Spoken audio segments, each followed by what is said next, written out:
Thank you very much. Thank you, please.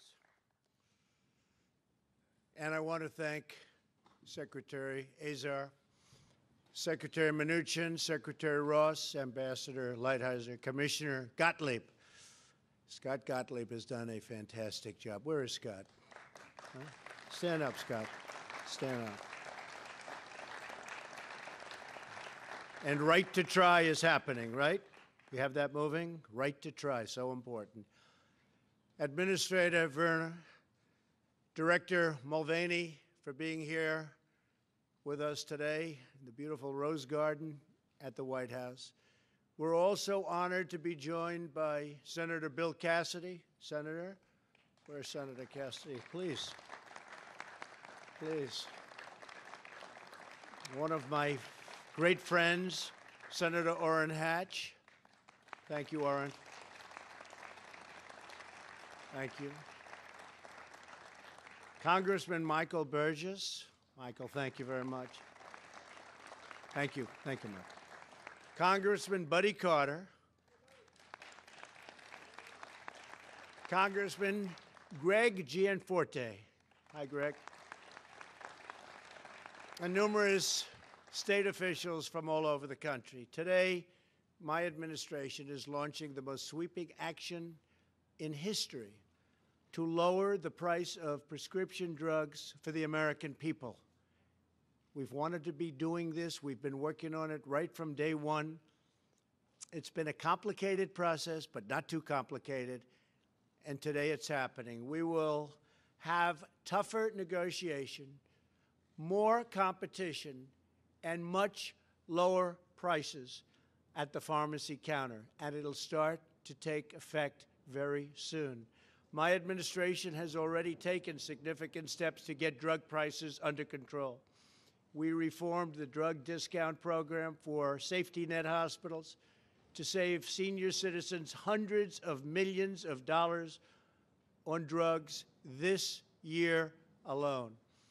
We're also increasing competition and reducing regulatory burdens so drugs can be gotten to the market quicker and cheaper. We're very much eliminating the middlemen. The middlemen became very, very rich, right?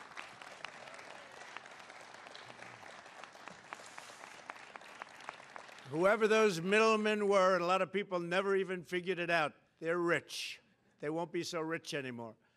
Last year, the FDA approved more than 1,000 low-cost generics, the most in history, which has already saved the American people nearly $9 billion. Thank you, Scott. Next, we're going to take on one of the biggest obstacles to affordable medicine, the tangled web of special interests. Not too many are sitting here today, but they used to be here all the time. The drug lobby is making an absolute fortune at the expense of American consumers. No industry spends more money on lobbying than the pharmaceutical health products industry. Last year, these companies spent nearly $280 million on lobbyists. That's more than tobacco, oil, and defense contractors combined. Health insurance companies and other providers spent another $200 million to protect the status quo and to keep prices artificially high. And they've been very successful doing it for many, many years. Everyone involved in the broken system, the drug makers, insurance companies, distributors, pharmacy benefit managers, and many others contribute to the problem. Government has also been part of the problem because previous leaders turned a blind eye to this incredible abuse. But under this administration, we are putting American patients first.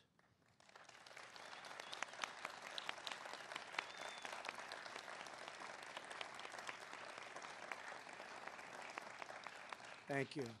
I've instructed Secretary Azar to begin moving forward on reforms that will bring soaring drug prices back down to earth.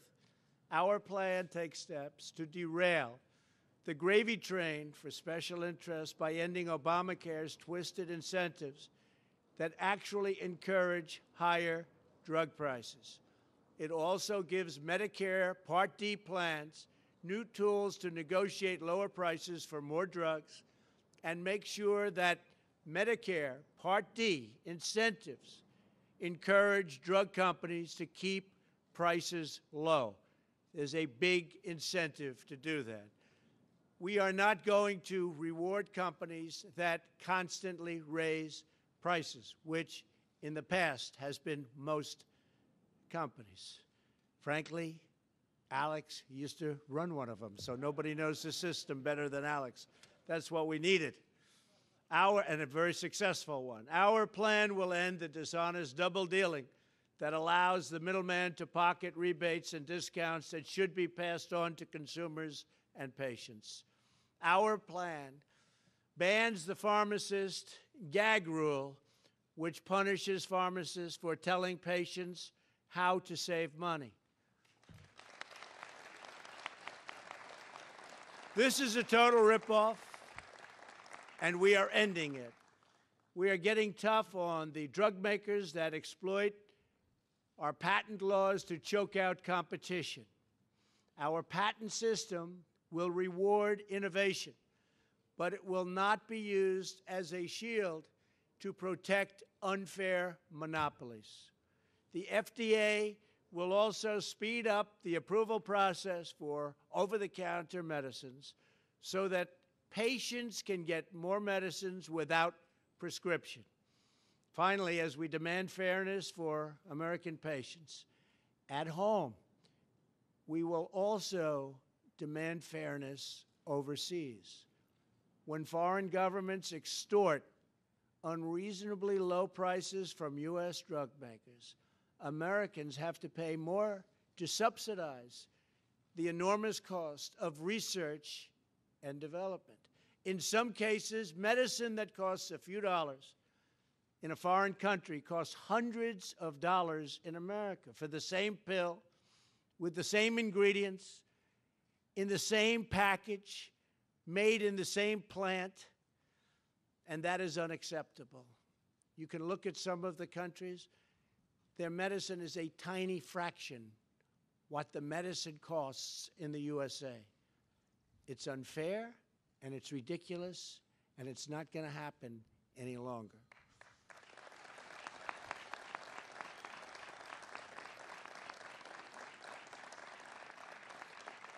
It's time to end the global freeloading once and for all.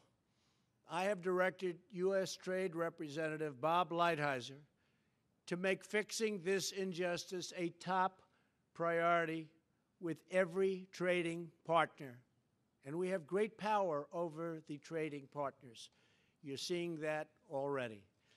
America will not be cheated any longer, and especially will not be cheated by foreign countries. The American people deserve a health care system that takes care of them, not one that taxes and takes advantage of our patients and our consumers and our citizens. These reforms are just the beginning. In the coming weeks, we will work with Congress to pass legislation that will save Americans even more money at the pharmacy.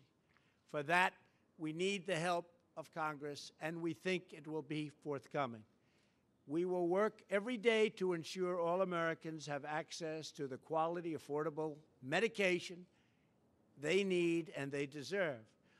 And we will not rest until this job of unfair pricing is a total victory for the USA. It will happen, and it's going to happen quickly.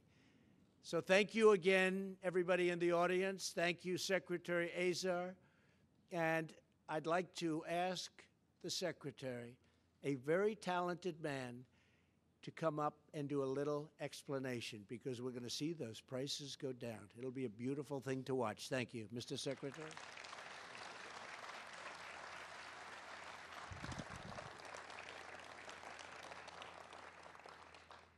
Well, thank you very much, Mr. President, for that powerful call to action and for your leadership on this issue. I can tell you, I interact with the President about every 3 days by phone or in person, and there has not been one discussion with the President in any circumstance where drug pricing and bringing down drug prices has not been the first and last thing that he has mentioned to me. You have made it clear how important it is to bring down health care costs for the American people and get better deals on drug pricing in particular. That's why you've made history today, by laying out the most comprehensive action plan for drug affordability of any president in our history. The problem of high prescription drug costs is something that's been talked about in Washington for a long time. But that's all it's been. Talk, talk, talk. We're privileged to have a president finally taking action by laying out a blueprint for solving these problems using private sector competition and private sector negotiation. We're not going to propose cheap political gimmicks. The President's blueprint is a sophisticated approach to reforming and improving this unbelievably complex system. Everybody at HHS is rolling up their sleeves to get to work on this. Let me just give a couple of examples. Think about all the time that everybody spends watching drug company ads on TV and how much information companies are required to put in them. If we want to have a real market for drugs, why not have them disclose their prices in the ads too?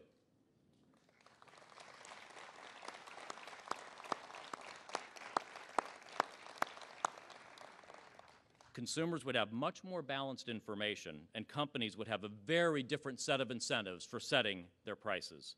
We're immediately going to look into having the FDA require this. President Trump has called for tougher negotiation and better deals, so we're going to deliver on that too. Our blueprint brings the latest negotiation tools to our government programs. It also expands private sector negotiation to parts of Medicare, where right now, HHS just gets the bill and we pay it. These are just some of the more than 50 actions that HHS has planned or has under consideration in the blueprint for action released today. This is not a one-and-done deal. It is a comprehensive process, and as the President said, it will take time to reorder an entire complex multi-billion-dollar system of our economy. But we are going to drive real change in this system while continuing to lead the world in innovation and patient access to medicine. So thank you again, Mr. President, for your vision, your leadership. We're eager to get to work. With real competition and with the right incentives, your blueprint is going to finally put American patients first. And at this point, I will be joining Sarah Huckabee Sanders for the press briefing this afternoon, able to take questions to provide more detailed information of all of the elements of the President's plan. So thank you very much. Thank you, everyone. Thank you very much.